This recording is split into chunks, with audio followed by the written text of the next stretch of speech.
Hi, my name is David Weinstock, and this is a little demo video I'm putting together for Xoxo, the new ancient game, for my submission to the 1000-Year Game Design Challenge. I'm going to move now around to the other side of the board, and then I'll give you a quick demonstration for the rules of Xoxo.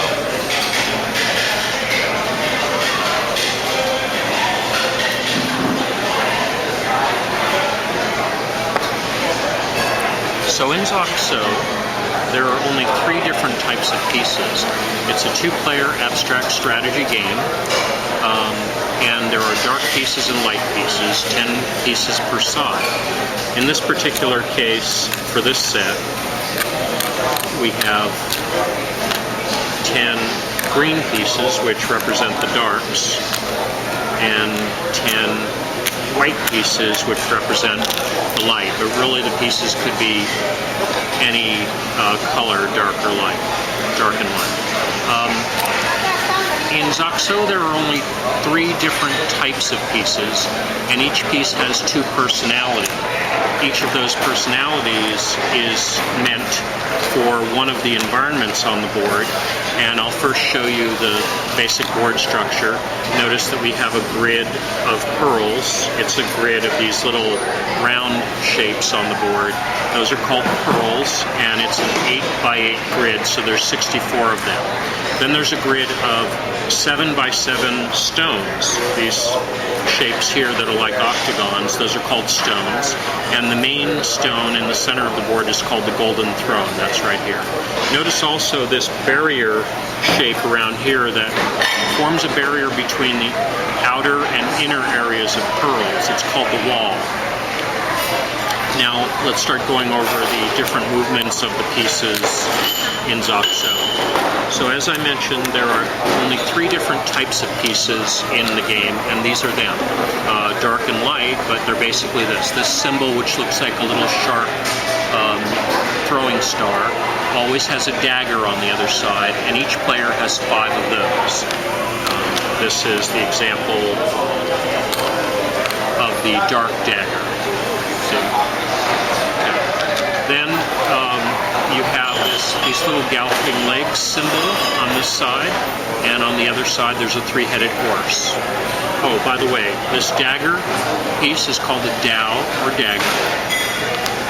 Dagger, dao or dagger.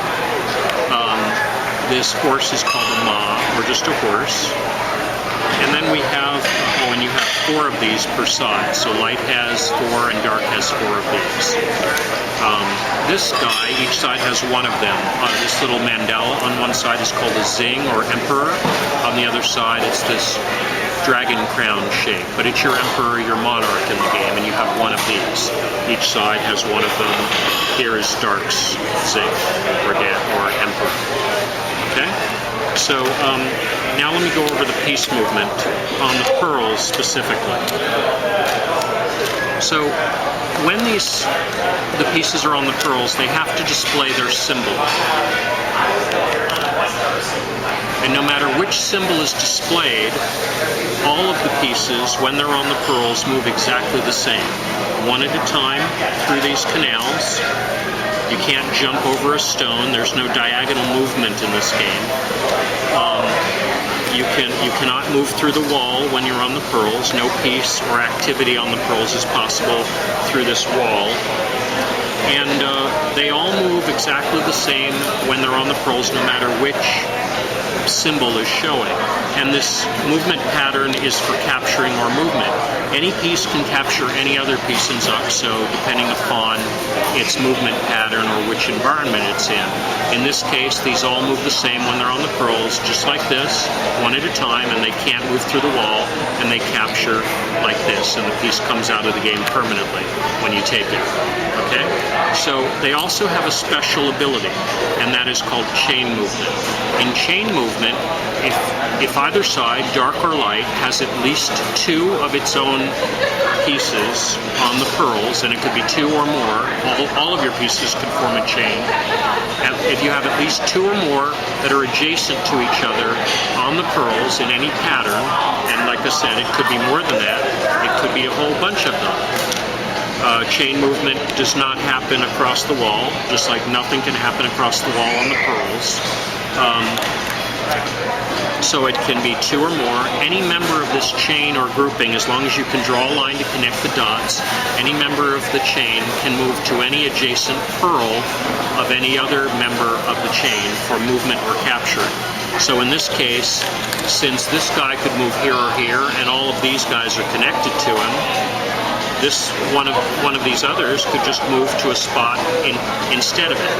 Now you've split up your chain and you have one isolated guy and one 4-piece chain, but later on you could reconnect if you wanted to. You could virtually move around the board from move to move in a chain like this, with any one part of the chain moving to any adjacent spot of any other member of the chain from move to move, just like that. And again, that's for movement or capture. Right? So in this chain, any one of these guys could take him, and he's out of the game permanently. So that's all the movement on the pearls, and again, chain movement cannot happen through the wall either. On your turn, any one of your pieces, whether it's on a pearl or a stone, has the ability to either make a move in the environment that it's in. In this case, these guys are on the pearls, and they could move, or capture in the environment they're in, or they can flip onto the stones. And the way you flip is you can take any piece and you can flip it over onto any unoccupied adjacent space. In this case, you would flip it onto an unoccupied adjacent stone because it's already on a pearl. And then if you want to, you could make a move with it, like the piece that's on the other side. You can only move one piece per turn, and you can only flip before you make a move, never after. And you can flip and you can sit, or you could flip and you can move. So now I will show you how to move the pieces, these same 3 pieces that move the same on the pearls as each other.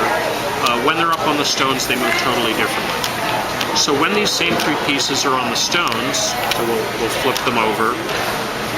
The dagger is here, the horse is here, the zing is here just for right now. When this dagger is on the stones, he moves and behaves exactly like a rook in the game of chess. He can move horizontally and vertically as long as nothing's in the way.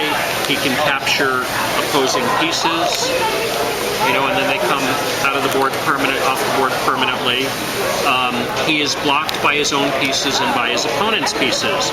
So in a situation like this, if this dagger wanted to capture this one, he would have to wait till this was out of the way. He could take this right now, but he can't move through pieces. If this were not there, he could take this guy right here, because he moves like a rook, horizontally and vertically, as long as nothing is in the way. All right. This other guy, the horse, when he's up on the stones, he moves and behaves exactly like a knight in the game of chess. Moves in a little L shape in any direction, and he cannot be blocked by anything. So no matter which pieces you put in his way, let's say he wanted to capture this dagger, he could do so because horses are not blocked by anything when they're up on the stones. They fly right, they basically pass right through them. Okay? And that little L-shaped knight's move for the horse is just as though it would be in a game of chess. That's the way it moves. In any direction, this little L shape. 2 up and 1 over, or 1 over and 2 down, or 2 over and 1 down, or 2 over and 1 up, just like that. And again, that's only on the stones, and there is no chain movement on the stones. The last piece, the dragon crown or emperor, your zing, moves 1 space in any direction. So moves 1 space orthogonally, and since the goal of one of the winning goals in the game is to get your zing onto the golden throne, and then you win instantly. In this case, if he moved here, that would be game over. The other winning condition is to capture your opponent's zing either on a pearl or on a stone, And as soon as you take him off the board, for example, in a situation like this horse could flip up onto the stone, and then he could take the zing, game over instantly. Now I mentioned that the pieces, when they're on the pearls, can flip onto any adjacent stone and make a move if they want. In this case, flip here and then move like a rook. But they can also, when they're up on the stones, they can flip down onto the pearls and then make a move.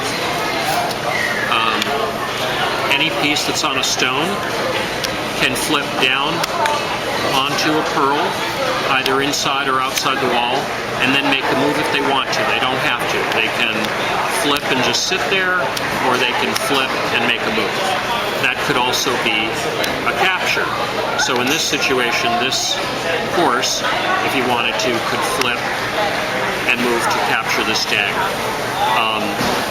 And also, in this situation, this dagger could flip and then move to capture the horse if he wanted to. So that's basically the way everything moves in Xoxo, on the stones and on the pearls. Again, to reiterate, there's no chain movement or obstruction from the wall when you're up on the stones. The chain movement is only on the pearls, the outer and inner areas of pearls, and the wall is only a barrier between the outer and inner areas of pearls. There's only one special rule in Xoxo, and that's that no piece except for the zing can end its turn on the golden throne. And when that happens, when the zing gets to the golden throne, either by moving, either by flipping, or by moving, or by flipping and moving, the game is over instantly. No piece, however, except for the zing, can end its turn here. The other pieces can all pass through the golden throne. They can flip up onto it, but then they immediately have to move off of it. They cannot block the golden throne. That's reserved for the zing. So that's the game. There is nothing on the board when you start a game of Xoxo. Players, starting with the player of the dark pieces, players place any of their symbols, any of these three symbols on any of the pearls outside the wall, anywhere around the board. No one controls any territory at the beginning of the Xoxo game. There's nothing on the board.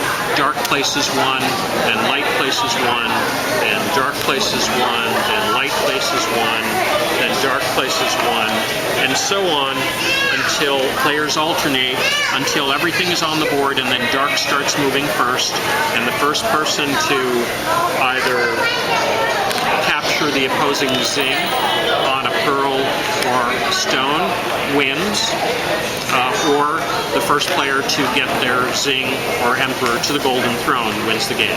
That's the game of Xoxo.